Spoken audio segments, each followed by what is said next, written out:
ഉച്ചയ്ക്ക് തോരന് വേണ്ടി എന്താ വെക്കുമെന്ന് നോക്കിയപ്പോൾ പയറുണ്ടായിരുന്നു കേട്ടോ. എന്നും പയർ വിഴുക്ക് വരട്ടുന്നതും പയർ തോരൻ വെക്കുന്നതുകൊണ്ട് ഞാൻ വിചാരിച്ചു ഇന്ന് പയർ വേണ്ട, ചക്ക മതിയെന്ന്. സംഭവം എളുപ്പമാണ് കേട്ടോ. ഇപ്പോൾ ചക്കയുടെ സീസണല്ലേ, കുഞ്ഞ് ചക്ക വേണം കേട്ടോ. ഒരുപാട് വലുതായാലും നമുക്ക് കഴിക്കാൻ ടേസ്റ്റ് കാണത്തില്ല. ഏറ്റവും കുഞ്ഞ് ചക്ക മതി കേട്ടോ. ഇത് ഇച്ചിരി വലുതായിപ്പോയി, ഇതിനേക്കാളും ചെറിയ ചക്കയായിരിക്കും നല്ല ടേസ്റ്റ്.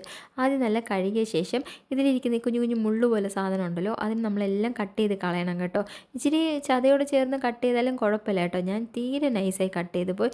ഇതെല്ലാം കുറച്ചുകൂടി നിങ്ങൾക്ക് കട്ട് ചെയ്യാം. എന്നിട്ട് നല്ല കഴുകിയ ശേഷം ഇതിന് 4ആയിട്ട് 5ആയിട്ട് നിങ്ങൾക്ക് കട്ട് ചെയ്ത് നമുക്ക് കുക്കറിൽ തന്നെ ഇടാം. കുക്കറിൽ നമുക്കൊരു 4 വിസിൽ വെച്ചാൽ മാത്രമേ ഇച്ചിരി വെന്ത് വരൂ, അല്ലെങ്കിൽ അതൊരു പച്ചപ്പായിരിക്കും. അങ്ങനെ കുറച്ച് ഉപ്പും കൂടെ ഇട്ട് വരുമ്പോഴത്തേക്കും വെന്തോളും. പിന്നെ നമ്മുടെ ഈ ചോപ്പറിൽ നമുക്ക് വെക്കാം, അല്ലെങ്കിൽ മിക്സിയിലും ഇടാം കേട്ടോ. എനിക്ക് തോന്നുന്നു ചോപ്പറിൽ ഇടുന്നതായിരിക്കും നല്ലത്. എന്നിട്ട് കുറച്ച് എണ്ണയും കടുകെല്ലാം ഇട്ടിട്ട് നമ്മൾ അതിൽ ചക്കേനെ തട്ടണം. എന്നിട്ട് നമ്മൾ സാധാ തോരന് വെക്കത്തില്ല, അതുപോലെ വെച്ചിട്ട് അതിൽ കുറച്ച് കുരുമുളകും വെളുത്തുള്ളിയും കൂടെ ചേർക്കുമ്പോൾ കുറച്ച് നല്ല ടേസ്റ്റ് ആയിരിക്കും കേട്ടോ. അപ്പോൾ ഉച്ചയ്ക്ക് നല്ല ചോറും രസവും ചക്കത്തോരനും ബീട്രൂട്ടും മീൻ പൊരിച്ചതും അച്ചാറും. അപ്പോൾ അടിപൊളിയായിരുന്നു. അപ്പോൾ അടുത്ത വീഡിയോ കാണുന്നത് എല്ലാവർക്കും ടാറ്റാ ബൈ ബൈ.